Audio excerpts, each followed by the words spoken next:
So, good afternoon, good evening to everyone. So, this is another lesson in our subject, the teacher and the school curriculum. So, our topic for today is a curriculum evaluation. So, this pertains to about the curriculum evaluation in the context of its definition and the role of the teacher as an evaluator. So, it will present the ways of the curriculum as written, planned, or implemented in an evaluation. So, this will use the reference or it will discuss the reference popular curriculum models currently used in educational programs here in our country and as well as the in another country. So the curriculum evaluation is a component of a curriculum development that responds to public accountability. So meaning it looks into educational reforms or innovations that happen in the teacher's classroom. So not only in the classroom, it includes the school, the district, or the division, or as a whole educational system. So it is establishing the merit and the worth of the curriculum. So I want you to remember curriculum evaluation, establish the merit and the worth of the curriculum. So when we say merit, it refers to the value and the worth of the curriculum. So part of the curriculum evaluation is we conduct or we give test or assessment. So when we give tests, we come up to a test results. So I want you to remember that test results will only be used as one of the pieces of the evidence of the evaluation, because there are some misconceptions or misinformation when we say evaluation. We always think that it is an assessment or it's a test itself. So for in the end, the purpose of the evaluation is to improve and not to prove. So let us now proceed to the two ways to look at a curriculum evaluation. So number one is we have the curriculum program evaluation. So this refers to the overall aspects of a curriculum as a subject, degree program, curriculum reform program, and the like. So for example is the Bachelor of Education as a degree, or our new curriculum a reform, that is a K-12 program. We have also the development as a subject. So that is included in the curriculum program evaluation. Number two is the components of a curricular program. So this will cover separate evaluation for a curriculum component. So these are the achieved learning outcomes, teaching learning process, instruction materials, and assessment of the learning outcomes. So when we see curricular program component evaluation, this refers directly to the assessment of curriculum process or the curriculum contents as implemented every day in the view of the learning outcomes as either formative or assessment. So we have also here the reasons for curriculum evaluation. So the main question here is, why is there a need to evaluate a curriculum? So as we go back, or as you remember, the philosophers, the famous philosophers or the curricularies, they all agreed that the planning, the designing, and the implementing are less useful unless there is evaluation. So we have here 4 reasons for curricular or for curriculum evaluation. So number one is we have the needs assessment. So when we say needs assessment, this identifies the strength and weaknesses of an existing curriculum. So that will be the basis of the intended plan design or the implementation. So again, the needs assessment identify the strength and the weaknesses. The second one is we have the monitoring. So when evaluation is done in the middle of the curriculum development, it will tell if the design or the implemented curriculum can produce or producing the desired results. So during the implementation or designing of the curriculum, you need to monitor it to determine whether it will produce or it produce the desired results. So next is we have the terminal assessment. So the terminal assessment is based on some standards. So the curriculum evaluation will guide whether the results have equaled or exceeded the standards. So if the standards are met, so therefore we can label it as a success.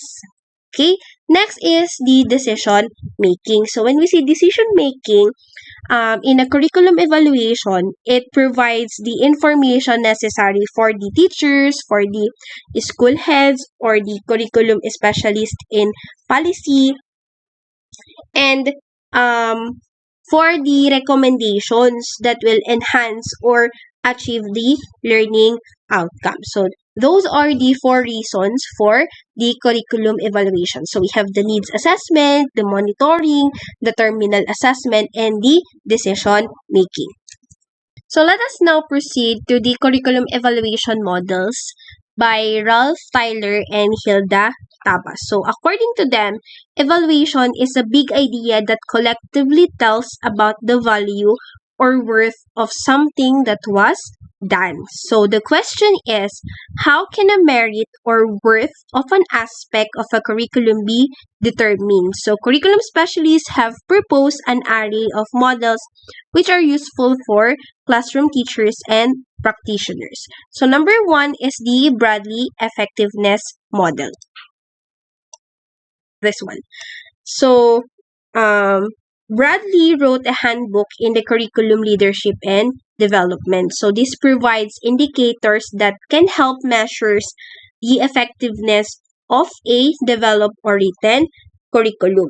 So first, you have to identify what curriculum you will evaluate. So in Bradley effectiveness model, you have to identify first what curriculum you will evaluate. So for example, elementary science curriculum or whether it is a field study curriculums. Then, find out if the curriculum you are evaluating answers yes or no. So answering yes to all questions means good curriculum as described by Bradley. So these are the indicators in the effectiveness model of Bradley. So when we say vertical curriculum continuity, horizontal curriculum continuity, the descriptive questions is, does the curriculum reflect the format that enables teachers to quickly assess what is being taught in the grade year level below or above the current level? So this is the example descriptive questions under the vertical curriculum or the horizontal curriculum.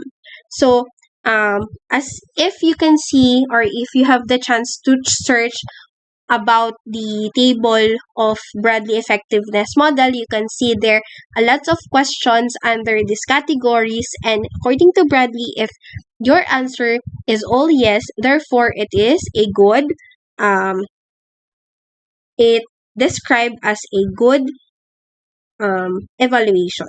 So for example, in a horizontal curriculum continuity, the question here is, does the curriculum provide content and objectives that are common to all classes of the same grade level? So those are the questions or the descriptive questions that we will not discuss it further. So the important thing is you have an idea what is the Bradley effectiveness model as part of the curriculum evaluation. The next one here is we have the Tyler objectives or the centered model by Ralph Tyler.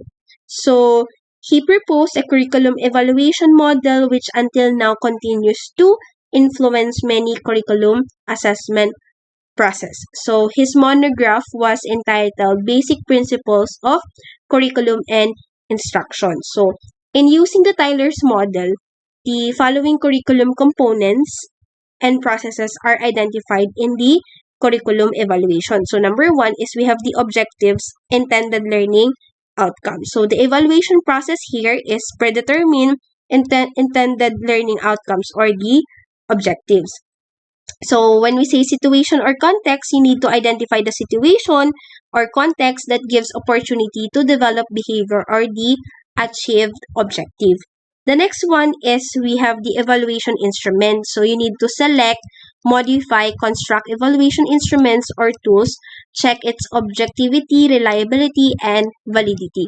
So as you can see here in the model of Ralph Tyler, number one is you have to identify the objectives or the learning outcomes. And next, you need to identify the situation.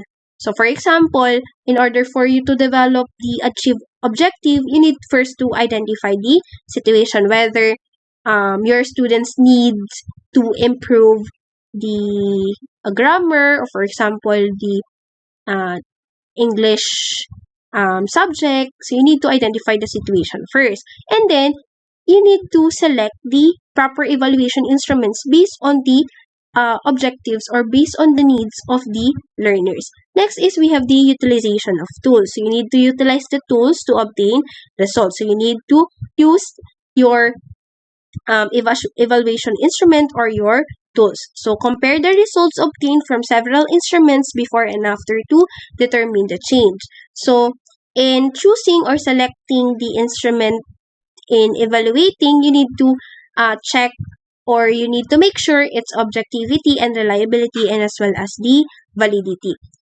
Next is the analysis of results. So after you obtain the results, you need to analyze the result and to determine the strength and the weaknesses. Last is the utilization of results. So use the results to make the necessary modifications. You need to come up with a decision making, whether you have to change the assessment, you have to improve the teaching, learning methods, and etc. Next is we have the Daniel-Stoffel-Beam's Context Input Process Product Model, or the CIPP. The CIPP model of a curriculum evaluation was a product of the Phi Delta Kappa Committee chaired by Daniel Stoffel-Beam. So there are 4 stages here. So we have the context evaluation, the input evaluation, the process evaluation, and the product evaluation. So when we say context evaluation, this assess needs and problems in the context of for decision makers to determine the goals and objectives of the program curriculum. So the key term here, when we use context evaluation, we are assessing the needs and problems of the learners in order for us to come up with the decision. So when we see input evaluation, this assess the alternative means based on inputs for the achievement of objectives. So to help decision makers to choose options for optimal means. So the input evaluation, we assess their inputs, whether they achieve the objectives, so that if we determine it, it can help us to come up with a decision making, whether to change the evaluation or not. Next is the process evaluation. So this monitors the process, both to ensure that the means are actually being implemented and make necessary modifications. So of course, in its own word, it is a process evaluation. You need to monitor your evaluation process. So to ensure if it's effective or not, or if it's meet the standards or not.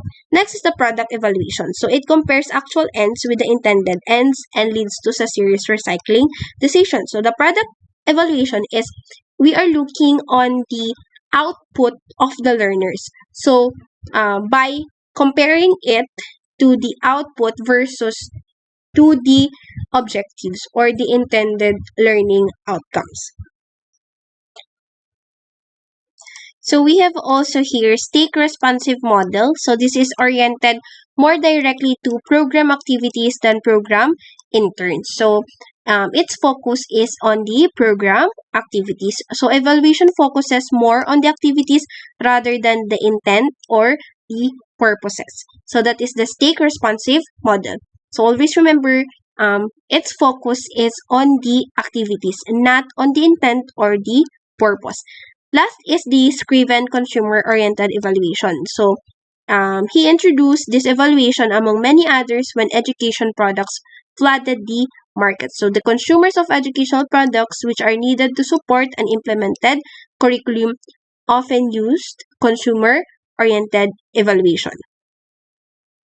So let us now proceed to the curriculum evaluation through learning assessment. So we have gone a long way in understanding, interpreting, and applying the concept of the curriculum development. So we will now continue to understand the curriculum can be evaluated in the teacher's classroom. So finding out if the planned or written implemented curriculum are functioning as intended in the assessment of learning.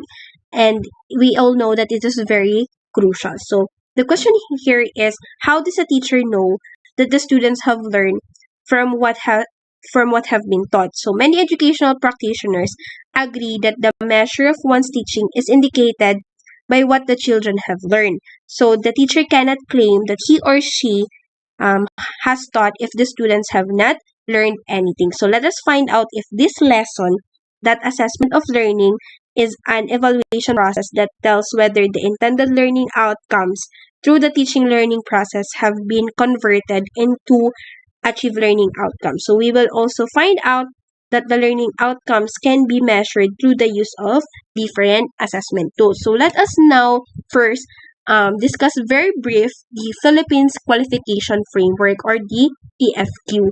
So the PFQ is a reference system of a national standards of what qualifications one has earned by education and training in the Philippines. So it specifies what an individual has learned in and out of the formal schooling based on qualification levels and the degree of competencies on knowledge, skills, applications, values, degree of independence. So if you search for PFQ, you will see there the qualifications framework, but we will not go in and dig into a deeper meaning of the PFQ, because there are lots of topics that covers the PFQ. The important is you have the idea, you know the definition of the PFQ, or the Philippines Qualification Framework.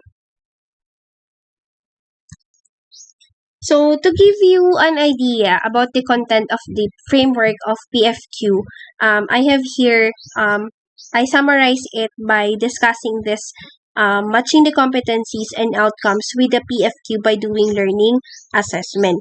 So here we have the level 1, that is the knowledge. So in knowledge, this includes the factual, conceptual, procedural, and metacognition knowledge. If we convert it into a guide question, so for example, what do you want your students to know in terms of facts, concepts, procedure, and multiple thinking? So the example here is, parts of the body, or is the sky blue? How to dissect a frog? Describe a typhoon. So that is the sample guide of under the level 1, that is the knowledge. Next here is the level 2, that is the process. So that is the skill that the students use based on the facts and information for making meaning and understanding. So for example, dissect a frog and identify different major body parts. So here in process, you will be able to determine the skills of the students if they understood the knowledge. Next is the understanding, that is the level 3. So that is making meaning to big ideas and concepts. So what do you want students to understand? So for example, how do the element of weather interact to produce climate change? So they will identify and determine the elements of the weather if they interact to produce the climate change. Level 4 is we have the product performance. So this is the products or the materials, the performance, the oral, visual, written, or products are evidences of learning. So the question here is, does your portfolio display evidences to show learning outcomes achieved, or can you create a one-act play to show the principles of the dramatization? And lastly, what research paper can you undergo to report on the conservation of indigenous plants? So these are the 4 levels under the concept or the framework of PFQ. So level 1 is knowledge, process, understanding, and product or the performance. So let us now proceed to the assessment tools for each level of learning outcomes. So we have here the knowledge, process, understanding, and the learning outcomes, or what we call the KPU. So the knowledge, process, and understanding are the learning outcomes. So number one is, so these are the types of tests to measure KPU. So again, KPU is the knowledge, process, and understanding. So number one here is we have the objective test. So this test requires only one correct answer. So it is difficult to construct but easy to check. Again, the objective test is you have only one question and one correct answer. So the example of this is the pencil and paper test. So the test is written on paper and requires a pencil to write. So this is the written examination or the written test. This is what we usually do in the face-to-face class. Next is the simple recall. Before I forget again, so in a pencil and paper test, since we have technologies and we are in the modern times, the pencil and the paper test can also be translated to an electronic version, so which makes the test paperless. So for example, what we are conducting right now, an online class and also an online examination via Google form. So this is we can conclude our online examination via Google form as a pencil and paper test. So, an electronic version. Next is a simple recall. So, this is the most common tool to measure knowledge. So, this includes fill in the blanks, enumeration, identification, and simple recall. So, this is the example of the simple recall. So, fill in the blanks, enumeration, and identification. Next is the alternative response test. So this is a type of paper and pencil test where two options or choices are provided. So the items can be stated in a question of statement or true or false or yes or no. So that is the alternative response test. So if when we say alternative, there are other options or there are other choice. That is the alternative response test. Next is a multiple choice test. So this is the type of identified as the most versatile test type because of it can measure a variety of learning outcomes. So these are the parts of the multiple choice test. So we have the STEM. This is the incomplete statement or direct question. Next is we have the alternatives, options, or choices. So the lost suggested solutions in words, numbers, symbols. So alternatives, options, these are the examples of here is, for example, A for STEM, B for alternatives. So these are the options. Next is the answer. This is the correct alternative option. So for example, the correct answer is letter C. So that is the answer. Distractors, if the correct answer is letter C, the distractors are the A, B, and the D. This is the remaining options or choices, also known as the distractors or the D boys. So that is the multiple choice test. Next is we have the matching type test. So in a matching type test, the most common matching type test is made up of two parallel columns. So it is useful in measuring factual information as well as relationships between two things, ideas, or concepts. So in matching type, we have two columns. So I know you are familiar with the matching type test. Okay. Next is the perfect matching type. So the number of premises in column A is less than the number of responses in column B. So the response can only be used once. So the perfect matching type is the column A is not matched to the number of column B. So for example, you have in the column A you have 10 items, while in column B you have 11 options. So that is the perfect matching type. So the answer for the column A cannot be used twice. So it is only used once. So the imperfect matching type, so the number of premises in column A is not equal to the number of the responses in the column B, or the other way around. So the response or the premise can be more than once. So that is the imperfect matching type. Next is the subjective test. So the previous test is the objective test, and now is we will discuss the subjective test. So subjective test is the learning outcomes which indicate the learner's ability to originate and express ideas, and it's difficult to test through objective type test. If the objective test has only one correct answer, the subjective test can or maybe has many correct answers. So the example of the subjective test is we have the essay. So test items allow students freedom of response. So when we say essay, this is the type of answers would reflect the extent of the learner's knowledge of the subject matter. So the ability to use higher order thinking skills and express ideas in an accurate, creative, and appropriate language. Next is we have the restrictive response item. So this is like an expanded form of short answer type objective test.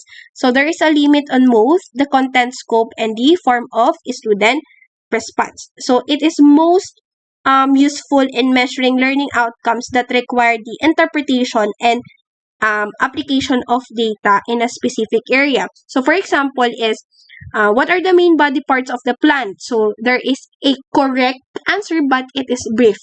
So for example, describe each part. So you need to identify or describe each part based on your knowledge or based on your definition. So that is the restrictive response items. Next is we have the extended response item. So the student is generally free to select any factual information that can help in organizing the response. So the contents of the extended essay will depend on the analysis, synthesis, evaluation, and the higher order thinking skills of the test taker. So for example, what can you say about the services or the performance of our current President Bongbong Marcos in the issue of having oil spill in Oriental Mindoro? So that is the extended response item. So for example, comment on the term new normal that refers to the environmental condition and the climate change. So again, when we say restricted response item, we are measuring, or the teachers measured, the ability to explain the cause and effect relationships, that describe the application of principles, to formulate valid conclusion, to enumerate and and explain the methods and the procedures. That is the restricted response items, essay items. When we say extended response item naman, we are, or the teachers try to measure the ability to organize ideas, integrate learning, and design an experiment, and evaluate the worth of the ideas. So let's now proceed to assessment tools to measure authentic performance in products, or the KPUP. So we have here the authentic evaluation. So when we say authentic evaluation, this is a test that measures real life task, performance, and actual product. So the most common of the authentic assessment are the performance assessment and the use of portfolio. I want you to remember that authentic evaluation is a real life task or the performance. So when we say authentic, that is a real life. That happens in a real life. So this is the performance assessment tools or the authentic evaluation. Number one is we have the checklist. So this is a tool that consists of a list of qualities that are expected to be observed as a present or absent. So for example, the presence is to be marked as checked and the absent is marked as essay. I know you are familiar with the checklist. Next is we have the rating scale. So this is a tool that uses in a number line as a basis to estimate the numerical value of the performance or a product. We usually use the Likert scale or the 5, 4, 3, 2, 1. For example, 5, you disagree, strongly disagree. Number 4 is disagree. 3 is agree, and so much like that. So the value is easier to score if the points are in whole numbers. So the most popular rating scale nga is the Likert scale. Next is we have the rubrics for portfolio. So the portfolio is a compilation of the experiences as authentic learning outcomes presented with evidence and reflections. So to assess the total learning experiences as presented in the package or in the portfolio, we are using the rubric as an assessment tool. Okay? So yung rubrics kasi is the criteria in judging the portfolio. So that is, in short, the rubrics. So let's proceed now to the levels of assessment for the levels of learning outcomes. So the levels of assessment describes of the learning outcomes, which are the knowledge, the process or skills, understanding, and the products or performance. So the levels of learning outcomes are also used to describe the levels of assessment. So in adapted order 73 series of 2012, levels of learning outcomes are also the levels of assessment. So in other words, the level of assessment follow also the levels of thinking skills from lower level to higher level. So when we say knowledge, we are what test or assessment will you use. So for example, in knowledge, you are using who, what, when, how, and why. So the type of assessment you are using is, for example, the paper and pencil and the non-paper and pencil. Next, in the process of process or skills, what to test is to constructed meaning from knowledge. So again, we are using the pencil and paper and the non-paper and pencil. And understanding naman is we are assessing the explanations, the interpretations of learners, and etc. In here, we are just using the pencil and paper. So that is for today. So for further discussion of the evaluation or how to compute the test results or whatsoever, I will just discuss it in our next topic. Thank you very much for listening. So I hope you understand something from our topic, even though it is very complicated compared to the other lessons that we had. So again, same mechanics. I will send the Google link of our quiz, and you have only 30 minutes to answer it, and at exactly 7 o'clock the link will be closed. So thank you very much and study well.